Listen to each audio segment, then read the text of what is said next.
Welcome to the Hardwood Time Capsule podcast presented by Callaway Golf. This episode features the all-time blocks leader in the NBL, a fan favourite of the Razorbacks and Canberra Cannons, and a genuinely inspiring human being. You'll gain humility, perspective, and appreciation for all life has to offer from the great Simon Dwight. Thanks for coming on the podcast, mate. My pleasure. Excellent. Really appreciate it. I know a lot of people are going to really enjoy stepping back, rewinding, and having a look at things. Just letting people know this morning that you're going to jump on for a chat, and we're getting photos through of the Dwight stand, which I wasn't aware of back in the Razorback days. But look, as we always start off this podcast, we sort of do a little bit of a where are they now. So where in the world do we find you these days, and what's keeping you busy? I live in Canberra. I have done since I retired. And I've got two boys and a partner, and that's pretty much what keeps me busy, as well as work. I work for the Australian Federal Police. Have done since 2006. So I'm a superintendent there. Yeah, fantastic. And so is that something you jumped straight into? Because obviously you finished up in sort of 2005. Was that a pretty quick transition, was it? No, it didn't. My wife at the time had a business in Canberra, so we moved back, and I was a stay-at-home dad for about 10 months. And as with a lot of people, the realisation dawned on me pretty quick that I'd actually never been for a job interview. I'd done plenty of interviews, but never been for an actual job interview. So I thought I'd better try something. And I went for a couple of jobs, and one was a baggage handler at the airport, and I thought it went all right. And then I got the feedback, and they said I wasn't what they were looking for. So, look, after retiring from basketball, that was a pretty big kick to the guts and a reality check. Yeah. So, some players say that they sort of reach out to sponsors that own businesses in the past in their NBL career and that sort of stuff. And then others say they just, when they reach out, it just sort of dries up. Was that something you entertained, or you just wanted to go your own way?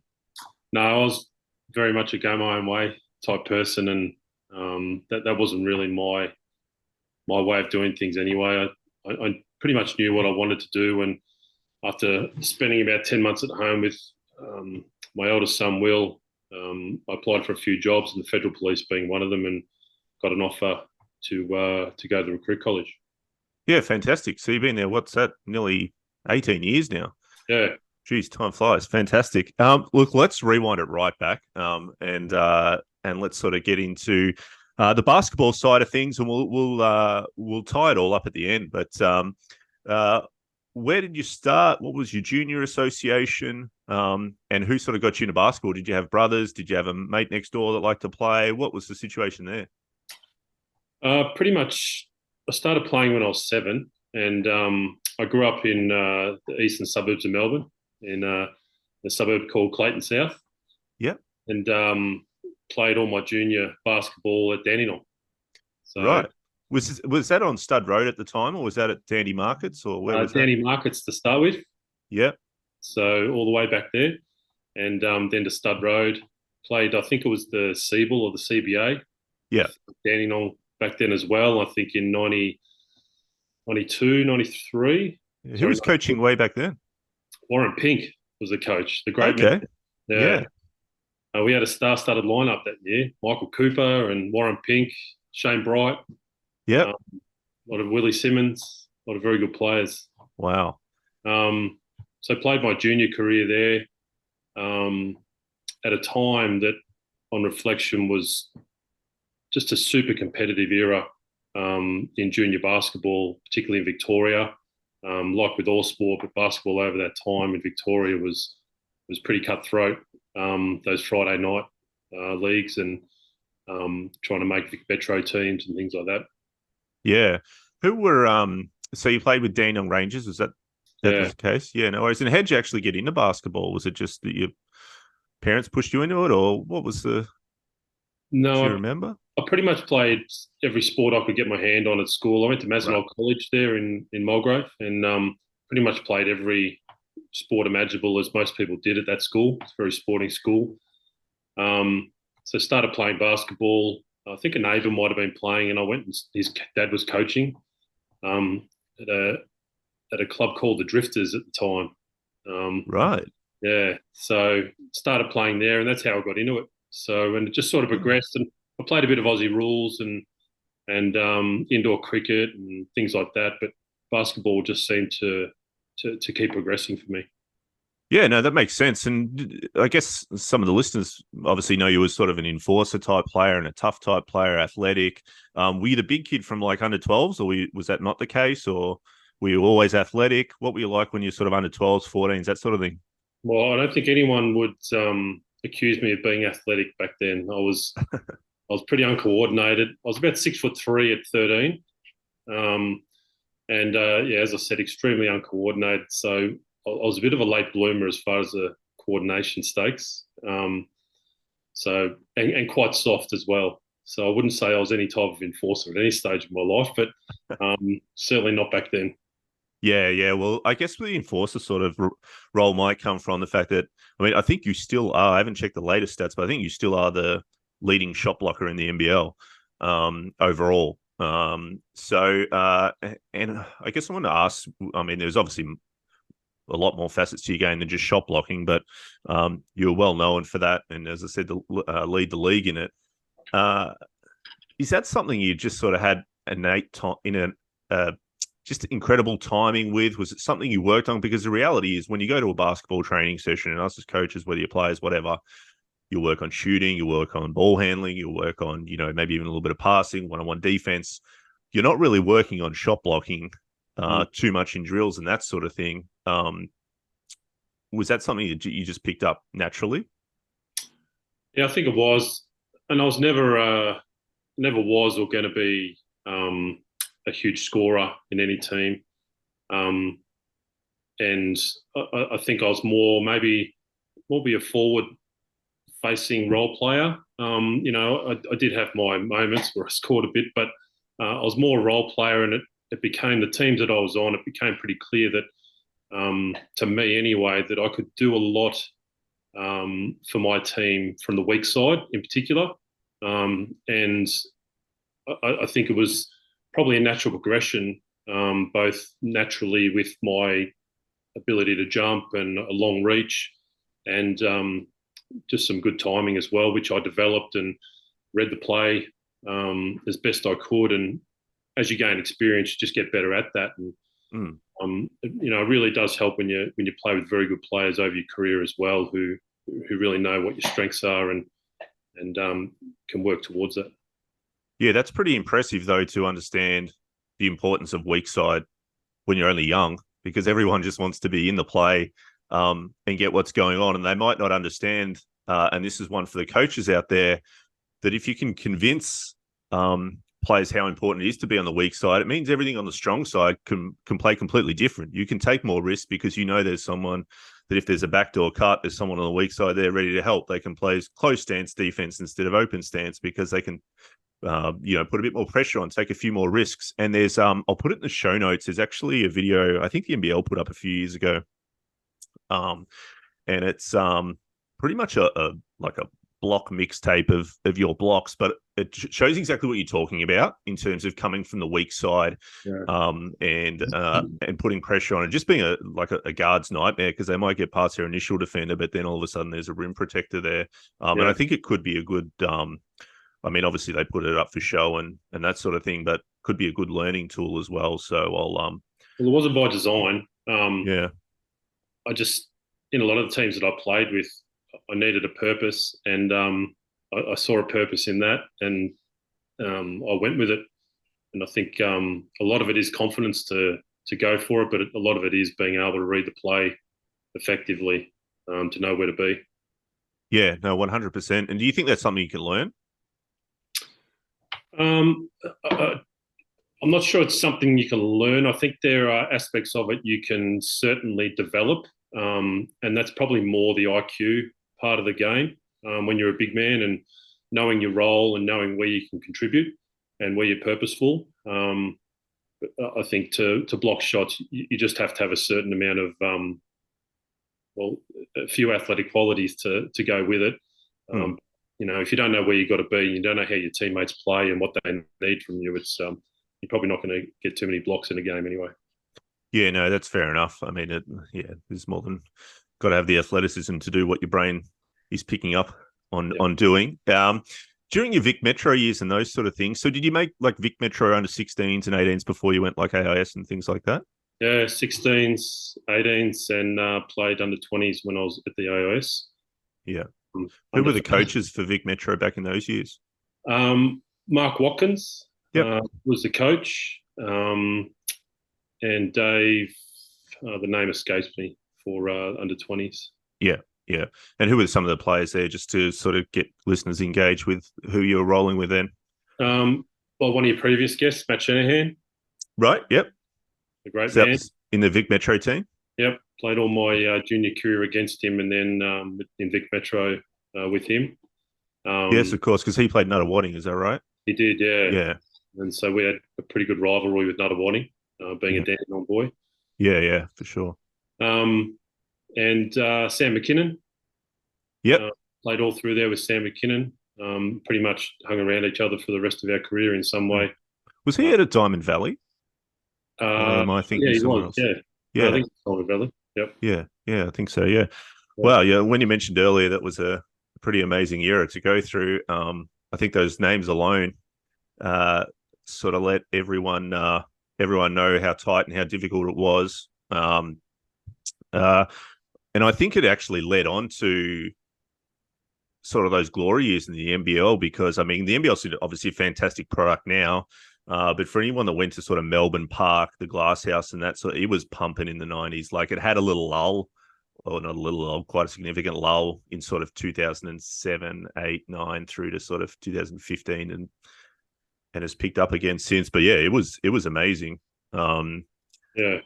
Yeah, wasn't probably just there either. Like I remember playing VBA on Wednesday nights, and the stadiums were packed out. on a Wednesday. Yeah. Yeah, you couldn't even get in the door at Albert Park, for instance. And Dandenong was always packed. Nuttawading was packed, and it was fierce. It was tough. Yeah. The Siebel was tough. Yeah, so it was a very pivotal moment, I think, coming off the success of the NBL in the 80s and early 90s. It was a pivotal time for it.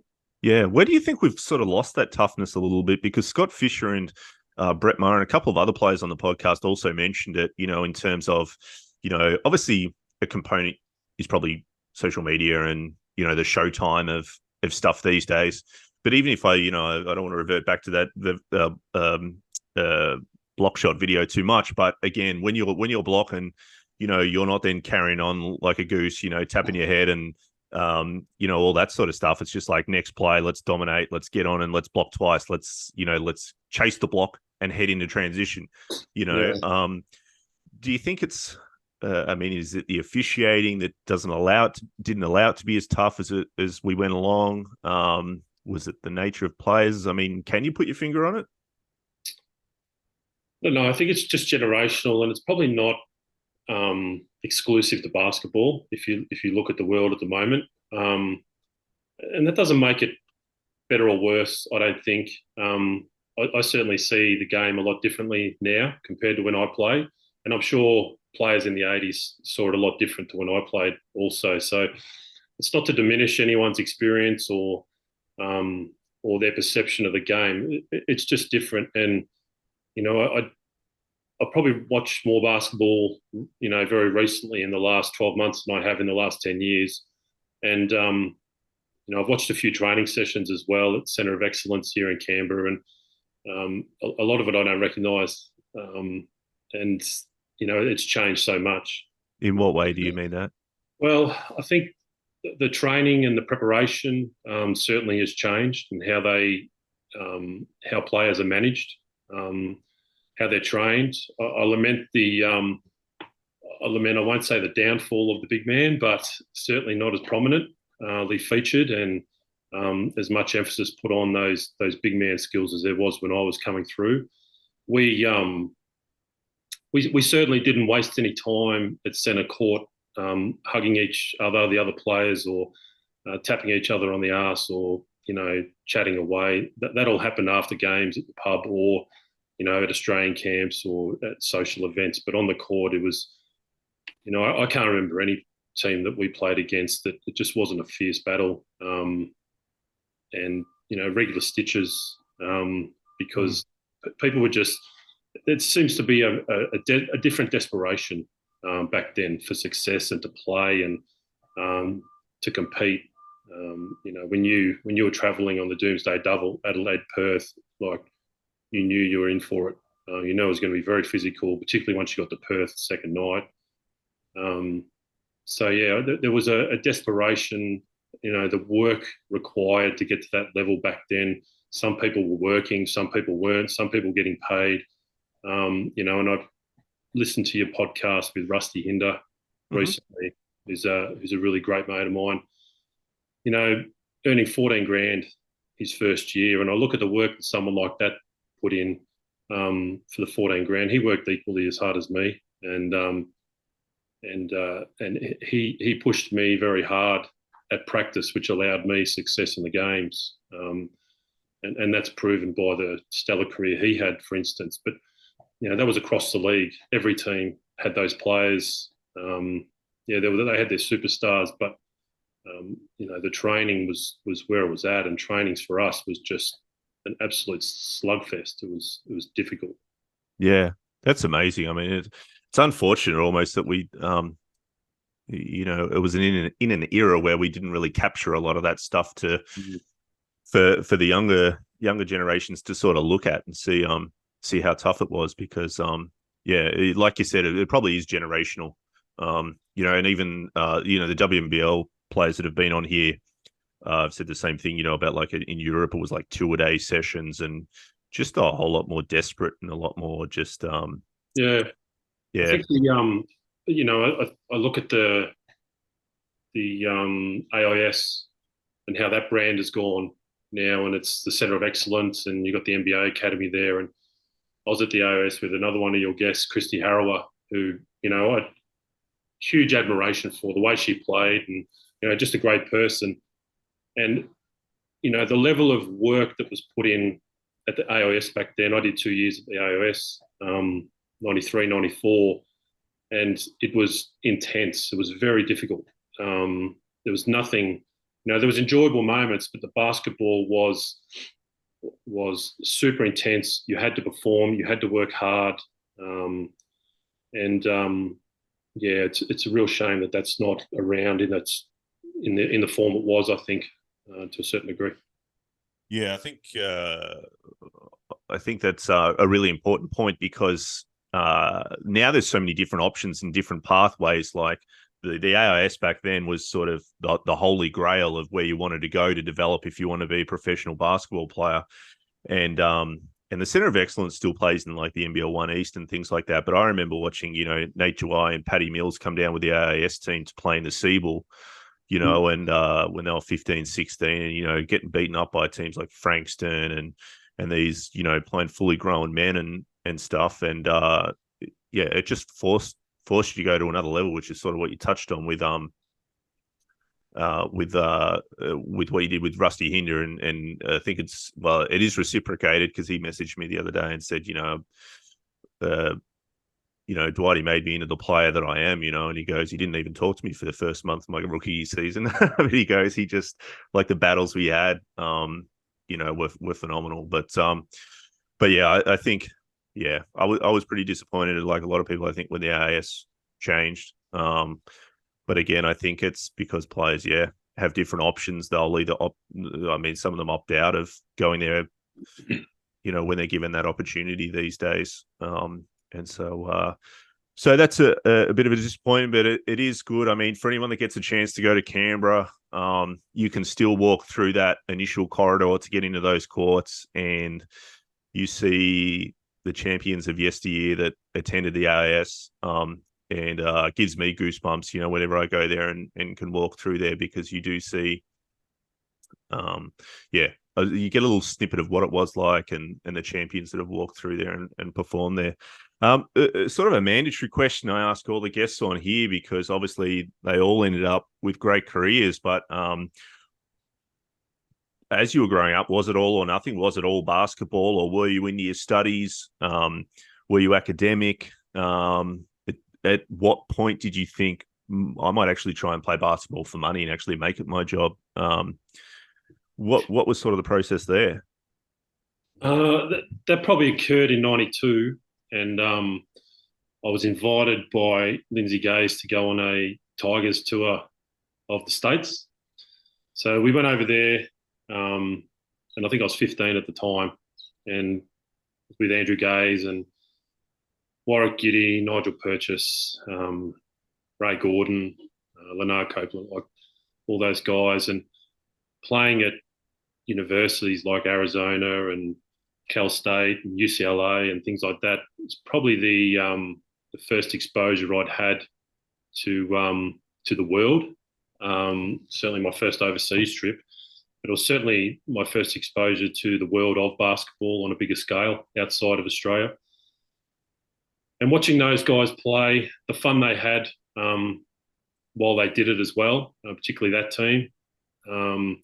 And I found, it was really something that clicked in me on that tour and coming back. And I wasn't much of a player at that time either. So coming back, it really solidified my decision to go to AIS, which was a difficult decision to leave home.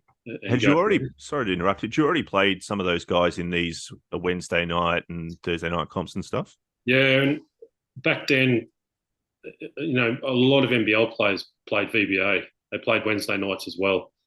And I think that's another aspect of basketball back then, which was so great that people could come on a Wednesday night and watch people, the guys who were playing Friday, Saturday nights in the best competition in Australia.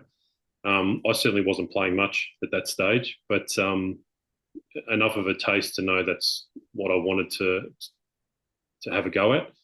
But that decision to go to AES and, was really built upon from that Tigers tour in '92. Yeah, awesome. That's great that you got such an opportunity at you're probably only like 15 years old. What's that, like year 9 or 10 or something like that? And you're going over with professionals. When we look at the AAS and those sort of things, and you were mentioning going to, big schools in America to play against like Arizona and those sort of things, was there ever a toss-up between going the college route and going AIS? Or I guess you went AIS so young, it was probably more looking at college after that. Yeah. Was that an option? No, not really. I think probably the other thing that AIS proved to me is that I wasn't an academic. Right. So leaving Australia, I was pretty keen to start playing, and leaving Australia probably wasn't on my radar. I knew it would have been a good experience, but I really wanted to, coming out of AIS, I wasn't that successful there. I don't think I developed to the level that I wanted to. And I really wanted to get into an NBL team and just start playing professionally. And when I got an offer from the Canberra Cannons during my last year at the AIS, I was very quick to jump at that. Yeah, well, I guess, you had familiarity there as well. Were they training and playing out of the AIS arena? Were they using Belconnen? What was Canberra Cannons back like back then? So they used to train at AIS, so that gave me an opportunity to watch them train as well. And Barry Barnes was coaching at that stage, and they were brutal training sessions. There was just fights nearly every day, from what I can remember. And but they pushed very hard. They played very hard. They trained very hard. And they played at the Palace. And we used to go over to the games whenever they had home games, and it was packed out. People were standing 4 deep. They were riding off the back of that '80s success still, and had quite a good team. Played exciting basketball, and I really wanted to be a part of that. Coming out of the AIS. Yeah, no, fantastic. And like you've probably heard on some of the other podcast episodes, were you in a situation where that could be your job, or were you also working outside of being a professional basketball player when you went to Canberra? Well, my first contract was only about, I think if I remember, about 30 grand. So it wasn't that much, but I managed to survive off that and just do basketball. Did a few appearances off to the side and things like that, but that was about it. So yeah, I was able just to concentrate on playing basketball at that stage. Yeah, nice. And I take it from sort of what we've been talking about so far. You're someone that's sort of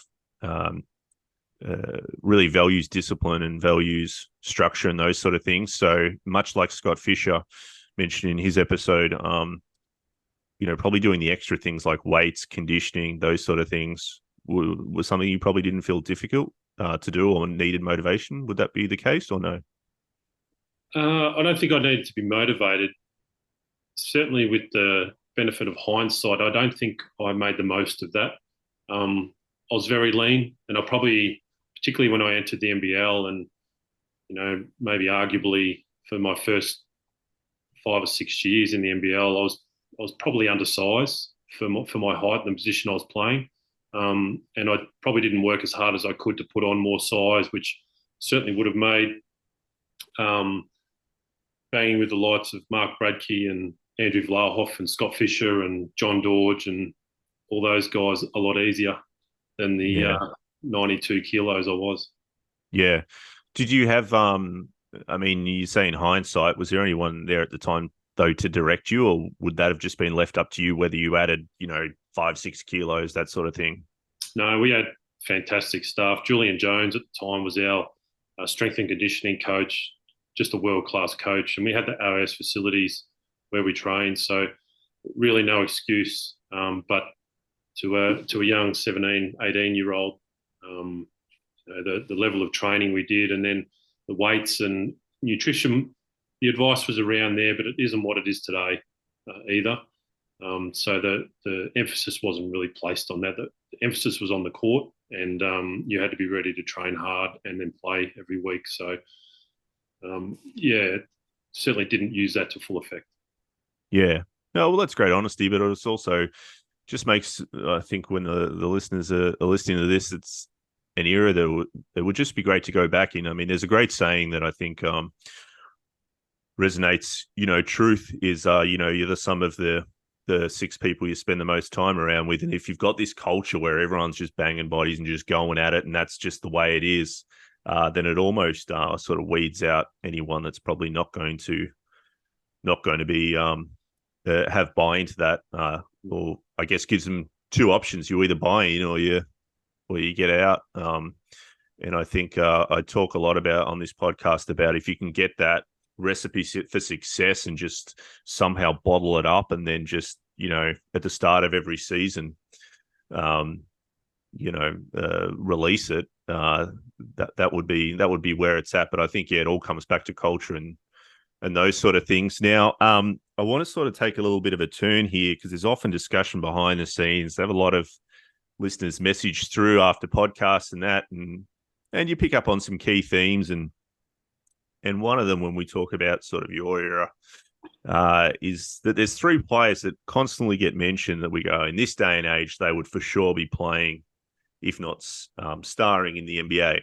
And they are Matt Nielsen, yourself, and Sam McKinnon. Now, you obviously at some point got offered a role with, I think it was Charlotte. There's not a lot on it. And the way the story goes is was something you decided not to take up. Can you sort of, I guess, elaborate on that? Because there's not much out there other than the fact that you chose to turn it down. Yeah, I think that was 98, 97, 98, something like that. I went over to the States with my agent, Grant Cadee, who was a great man, and I was a great disappointment to him, I'm sure, not accepting that offer. And I tried out for quite a few teams over there. I think it was something like, I think we did like 6 teams in 9 days. Absolutely brutal. Had a 40-hour flight to Denver and then into Atlanta, straight into a training session. So I probably wasn't able to put my best foot forward on that trip. But subsequently, got an offer from Charlotte. That was the year of the lockout as well. So I think it was only 30% of the season left to play. My understanding, there was no guarantee that I was going to play or travel with the team. Monetary wise, it was good, but money's never really been anything important to me as far as a driving factor. I was happy. I was having some success in the NBL. I felt like I was developing quite well, and overall, as has been the case throughout my whole life, I made the decision that I was happy with, and I was very content with that decision, even after that. I can look back and say, I would have loved to have given it a go, and I should have done it. I suppose the perception of other people that I could have played in the NBA is different to mine. I'm not sure I would have enjoyed any level of success in the NBA. I may have just been a role player for a short period of time. But who knows? Look, I don't know. And I'm not sure what development opportunities for me physically the NBA could have provided also may have helped me there. But, that's the decision I made, and I was quite happy with it. I've never really been one. I don't enjoy the NBA that much anyway. I never really have. As a style of basketball, I prefer to watch Euro basketball myself. So I was never a big fan of it, and the money wasn't important to me. So just being happy was, and I was happy battling away and chipping away at the NBL. Yeah, no, that makes complete sense. And thanks for being so open with that. That'll tick off a few boxes for a lot of people that were sort of wondering about that, because like you said, it is easy, I guess, with the NBA by a lot of people sort of put up on a pedestal. Whilst it would be nice to play in there if you're unhappy and you're not getting the best out of yourself and you're missing other opportunities. Just to say that you played in the NBA may not always be. No. Yeah. Certainly those other two legends you spoke about, I think could have had very good careers in the NBA. But I know some of your other guests have touched upon it. It was a different time then. When I first started, it was VHS tapes in the mail over there, and then it was DVDs.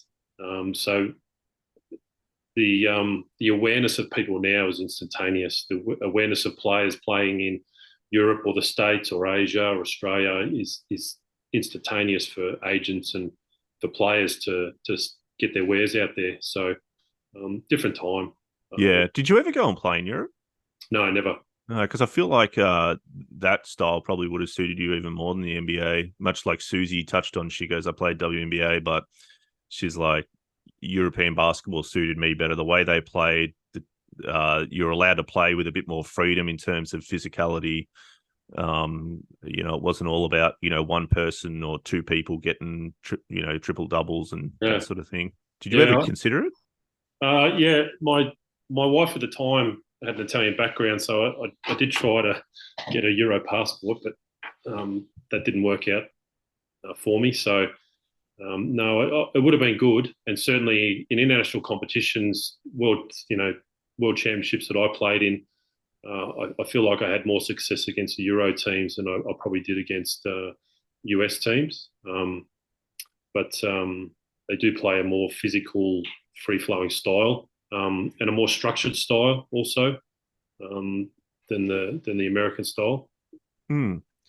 Yeah, I think so. I think when you touch on sort of world champs, you can obviously go back. One of the most well-known, even to this day, which I'm very happy about, is that the 1997 under-23 World Championship victory against Argentina to win the gold medal hasn't been buried and lost. It still comes up all the time in the NBL stuff, and I think that's something that as I said, there's not enough footage of back then, but that is one that's great, and it's great because that team was just everything you would want in a team. Certainly from a spectator's point of view, ruthless toughness, not backing down. Like it was almost like it didn't matter that, like the titles of teams, like you watch the game against, even whether it's US, Argentina, I can't remember, it was Lithuania or one of the European teams, but it was like the status didn't matter. Like you guys seem to have a great belief in yourselves. Was that the case with that team? Yeah, it was. But I think there was a core group in that team who had gone through a lot together, 95 World Championships as well, where we won silver in Athens. So we played a lot of basketball together. There was a lot of links there, not only playing against each other in the NBL, but AIS links, playing for Australia previously in World Championships quite close together as well. So there was quite a bit of continuity there with that playing group. And, that it's one of those times. I do reflect on it quite a bit, and people send me some footage if something's posted online and things like that, and it's really hard to narrow down what makes that sort of success. And I'm involved and have been involved in high performing performance teams outside of basketball for pretty much my whole career here, and how to uplift that leadership and that excellence and that high performance and what makes a good team, the culture, the personalities, all that. And I don't think there's any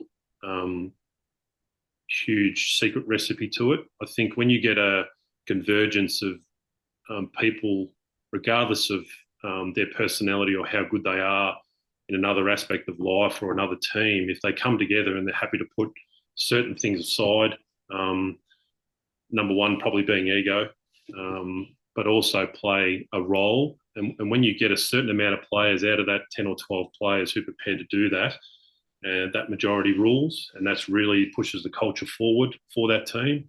That coaching staff, really tying that all in to the style of game that the team is going to play.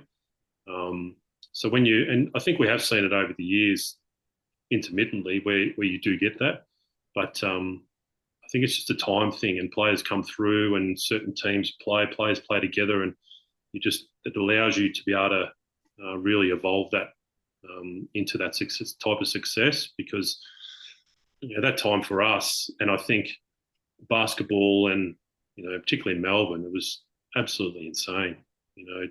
To be playing on that stage in that arena, looking into the stands, and pretty much every Australian boomer you can think of at that time is in the stands watching you, and the level of support I think was just unprecedented. For that team. Yeah, no, I that's a great answer, because it actually it's something that I wanted to ask you, because I could probably only ask you out of all the people that I've had on this podcast because of the leadership stuff. And I'm glad because I made a few presumptions here that being a chief superintendent in the Australian Federal Police, that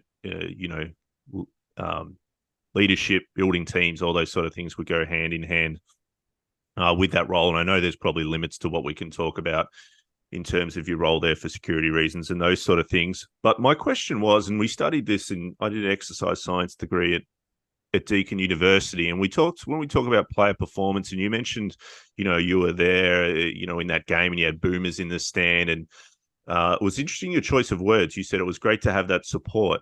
So that's one way to look at it. The other thing, someone else could completely look at it different and see that as pressure. And I guess the way I want to tie all this in is what we studied as part of the degree was as a coach and as a player, managing arousal levels. And we're not talking the adult entertainment style of arousal. We're talking, nerves, anxiety, those sort of things. And it sort of operates, or we studied it as a bell curve, because obviously you want some form of arousal to be switched on, alert, ready to go. This is my job, and it's been in the media here a lot lately with the Matildas and their penalty shootout. How do you get to the top of that bell curve where you're ready to go, you're dialed in, all those years of training are going to pay off, and this is my time to shine. And then the bell curve goes down on the other side where someone is over aroused, like I think the famous rugby league player up in Queensland was Elfie Langer, played so many hundreds of games and said he could count on one hand the amount of games he didn't vomit before the start of a game, over aroused, nerves shaking, those sort of things. And I guess, whether it's, working in police, or whether it's working in military, or it's working with a sporting team, there's going to come a time where all your training gets put on the line.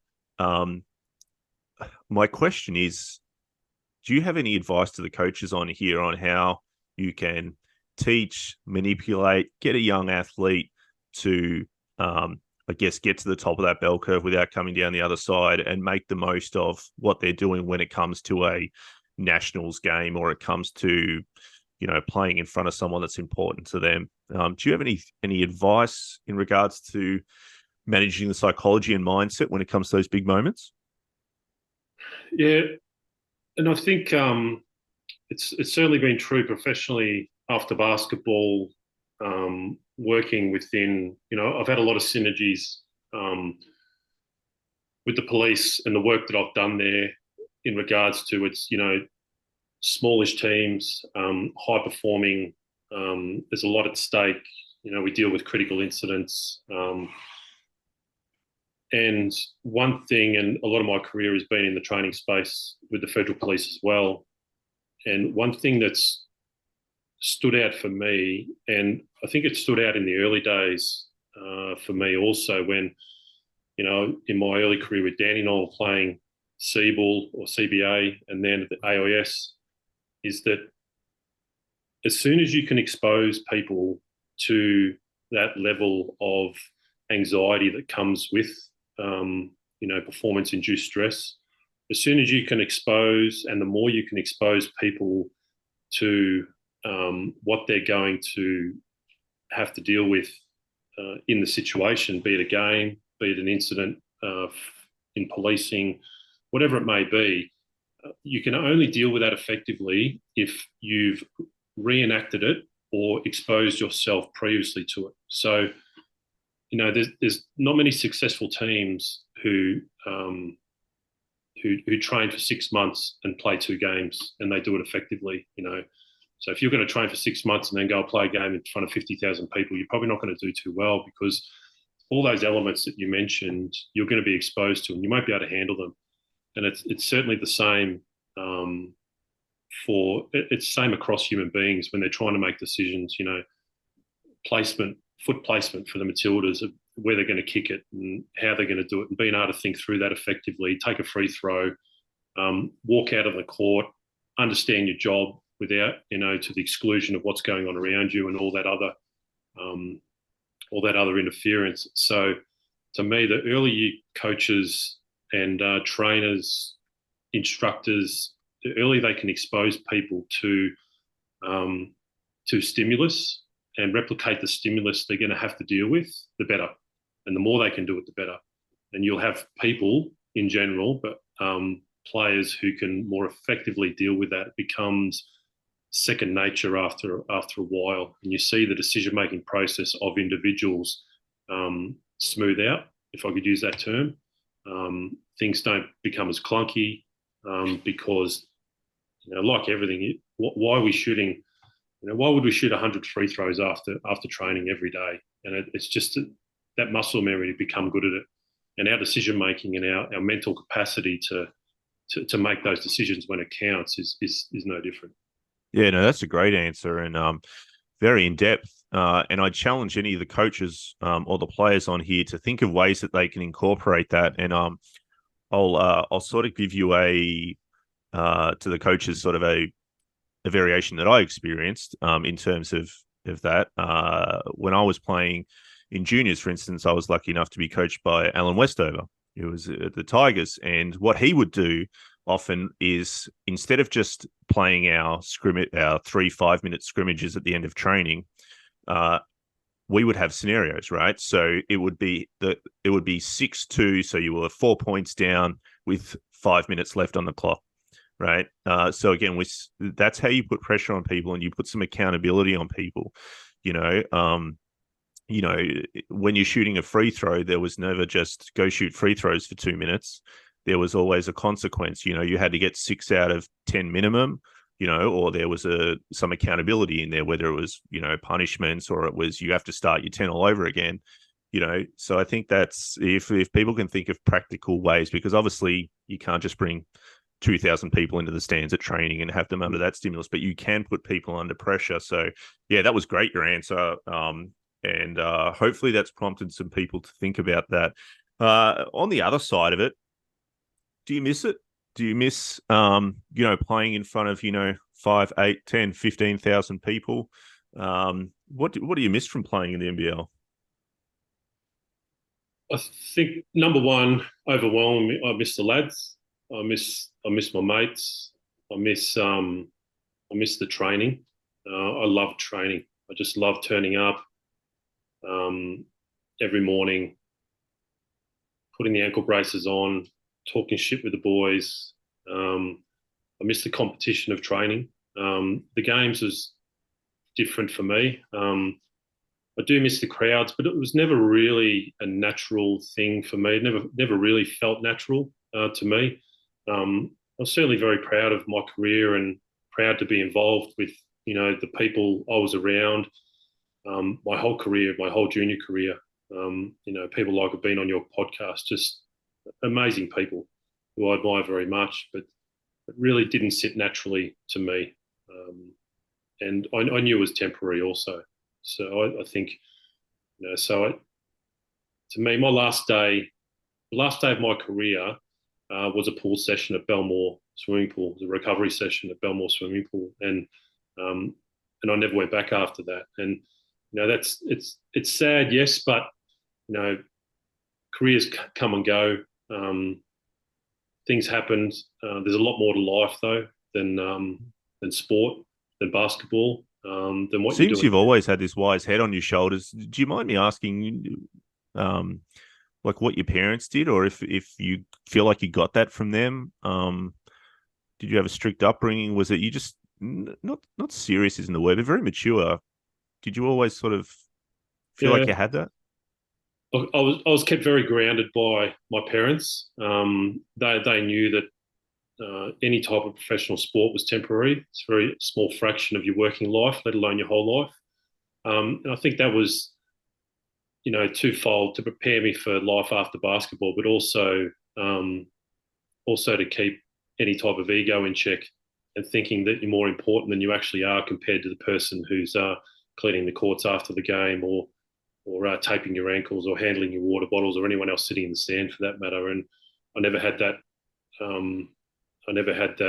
View of things, and I loved the competitiveness of it, which I think is what drove me to play for the time I played. But when it was over, I was prepared for that. I'd been prepared for that. My parents were very humble people, and like I said, really kept me grounded in that way. Yeah, no, well, it shows, and that was hence the question. And it makes sense that from your answer about what you miss from the NBL days, that you would go into, from what I understand, your role at the AFP in terms of working with teams, building teams, getting the best out of people rather than just being great at your role. How do I make others better? How do I lift them up? Yeah, and I think that's certainly for me, where I'm situated now in life and professionally. That's where my passion lies.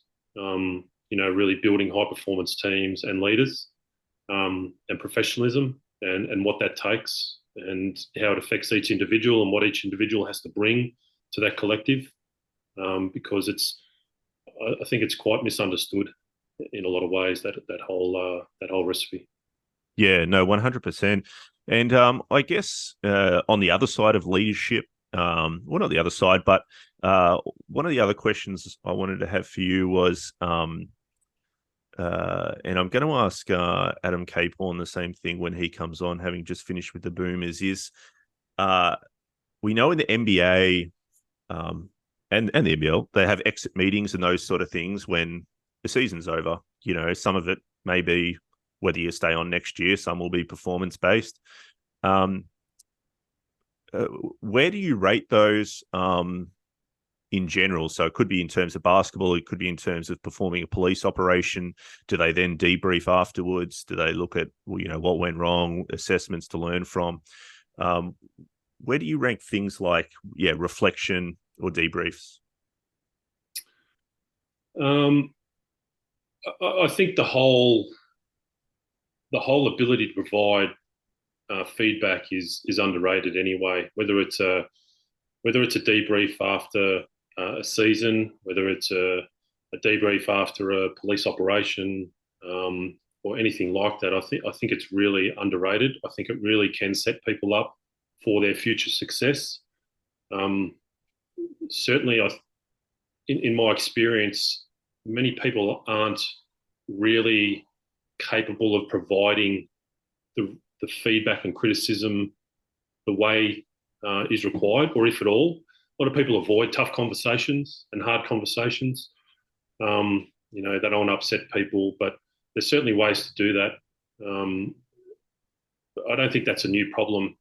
I know back when I was playing, my exit interview for my career was a letter being delivered to my front door, and that's how I finished playing Wow. basketball. Yeah, so that didn't happen for me, which was quite difficult because, as it's happened all through my life, I put everything on the line no matter what I'm doing. So I think as a human being, let alone professionally, you just deserve the respect and the accountability to front up to people and talk to them. And whether you're providing critical feedback to them or you're trying to empower them or assist them, it's a difficult process, but it needs to be done. Yeah, no, 100%. Yeah, I think you said it perfectly. Some people don't like having difficult conversations, and I'll put my hand up. I struggle with confrontation sometimes, and it's something that I think you got to work at. Because the reality is on the other side of confrontation is experience gained, resilience, Right. yeah, growth, and it'll growth a lot faster because if people kiss your ass and don't tell you what you need to know, then it's just prolongs till you find out what was required, what you Yeah, really it need. does. Yeah, Absolutely. Yeah. yeah. No, that's great. I appreciate you sharing that side of things. Um, I guess on the less serious side of things, people probably want to know, what do you do to relax? It was interesting. The first thing you mentioned when I said, "What are you up to these days?" was you mentioned your family. So I can tell you obviously must be a big family guy because you mentioned that before your work and before everything else. So do you go away? Do you still? I mean, you don't look a day older than when you retired. You obviously do gym and or some sort of workout routine. Yep. Yeah. What do you do to keep healthy and fit these days? I train every day. So I train every morning and walk about 10Ks every day also. So I train hard. My partner makes me train hard. So some mornings I don't want to do it, but she certainly keeps me doing that. My sons are 19 and 16 now, and over my career um, with the AFP, they really did for many years take a back seat. I've been deployed overseas quite a bit and interstate around the country, away a lot for months on end over the years. So I probably didn't spend the amount of time I needed to in their formative years with them, just due to other work. So I've certainly made some mistakes and reflected upon on that, gone through a divorce. So as with everyone, and I know everybody's got their story and what they've been through in their life. So I'm really trying to prioritize what I didn't now, which was my kids, my partner, the healthy things in life, travel, surfing, ride motorbikes every weekend with my boys. So a little bit of hunting, fishing, things like that. Yeah, no, sounds good. Sounds very healthy for the boys as well. Yeah, Considering yeah, I've got a 9-year-old myself, and yeah, trying to encourage the outdoor stuff over the iPads and the YouTubers and all the stuff that their friends talk about at school. So no, that's great. And look, I just want to say a massive thanks for coming on the podcast. I know sort of being, for lack of a better word, the public eye and those sort of things isn't everyone's cup of tea, sort of when they finish and that sort of thing. So for taking a chance on myself and giving back to the listeners, yeah, and that's what this whole podcast is about. It's not to make it bigger than Ben Hur. It's just to, yeah, almost a legacy thing for players gone by and shared experience because as I mentioned in previous chat with you, I think that's how we all learn best. And you've got a lot of experiences, obviously, that maybe even in later years you'll be able to even open up more on. But your generosity today and letting everyone in, and the nuggets of knowledge and wisdom, whether it was from leadership or to why you made this decision over that decision, and how you were able to reconcile things like the NBA situation in your mind, and to have the self-awareness at that young age to pick happiness over stardom and things like that. Because the reality is, back then, even if you'd played 90 seconds a game for an Australian back then, it would have been, on Sports Tonight, yeah. So very advanced forethought with that. So Look, I'll let you go, and yeah, just once again, thank you very much for coming on. Really appreciate it. I'm sure the listeners will, and Pleasure. yeah, all the I best think for what's coming up. I listened to a few of the podcasts you've done previously, and that's some many people I really respect. I respect the way they play. More importantly, I respect them as human beings, and that's probably the reason why I've never done a podcast before. So um, that's the reason why I was happy to come on and have a chat.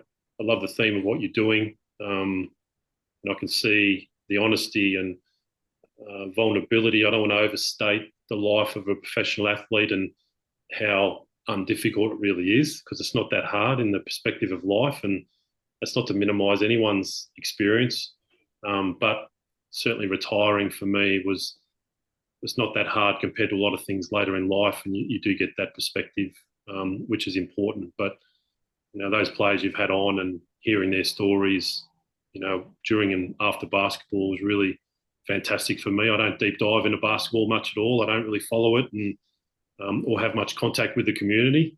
So it was great for me. I've been driving up and back from Melbourne a couple of times the last few weeks and listened to the podcast. So it was Awesome. fantastic. So I appreciate it. Yeah, no, awesome. Well, the appreciation right back at you, and yeah, we'll keep them coming, and you can yeah, obviously go back on some former rivalries or teammates that you enjoyed playing with. Yeah, people you respected, and see what they're up to these days. And I think that's yeah, that's super important. I'm not sure if you've listened to the Dean Brogan one yet, but Well, did. yeah, he talks about the importance of post retirement staying connected, Mm. for your mental health um and not just burying it. And if we all stay connected, we look after each other, we think about nice things that happened, and Yeah. just good for everyone. Yeah, and I didn't do that. I pretty much made a clean break, and I was out Yep. of Sydney within a matter of weeks um, after I retired. So that didn't work for me, and I didn't need that. But that's not to say everyone's experience is different, and certainly that what you feel mentally after basketball, the highs and lows of basketball. I think depending on your lived experience, what you go through, what challenges you have to meet head on during life, that's all about your perspective. And Yeah. certainly some of the things that I've had to do and deal with, and some of the work that I've done, some of the tragedies that I've witnessed, certainly give you a better perspective. Yeah, I was going to say your lived experience would be able to take down the highs of and lows of basketball pretty quickly in terms of Yeah, what really matters just in different, life. just Yeah. different though. But yeah, human tragedy is just another thing altogether. So Yeah. when you see some things, and Brett Maher would have seen a lot as well as a fiery. He would have seen Yeah. a lot of that. It does change your perspective on a lot of things. And again, not to minimise anyone's experience No, no. Yeah. or perspective, but picking up body parts in Ukraine, for example, is one perspective. Tragic situations, seeing people in desperate trouble, and things that I've dealt with over the years really given me a great perspective on my career, and just how healthy and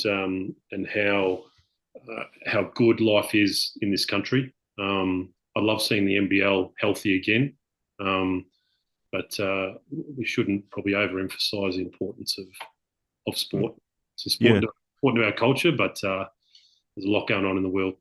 Oh, I think that's a perfect note to finish it on. And it's going to give just by sharing that gives us a bit of perspective. Well, a hell of a lot of perspective, really. It'll be a little bit of a wake up call, probably, to a few people who live and die by their memberships and those sort of things. Because I think until you've been in your shoes, Sky News and those sort of things just don't cut it when it comes to what it's really like. So once again, thank you very much. I'll put this up for the listeners, and hopefully, or not hopefully, I'll definitely keep pumping out the podcast so that you can keep in touch with this side of things. Keep doing your great work for the AFP, and And maybe down the line we'll chat again soon. No worries, mate. Happy to. Appreciate All what right. you do. Thanks, mate. Bye. Good on you. Thanks for listening to this episode of the Hardwood Time Capsule podcast, and thanks to our major sponsor, Callaway Golf. See you in the next episode.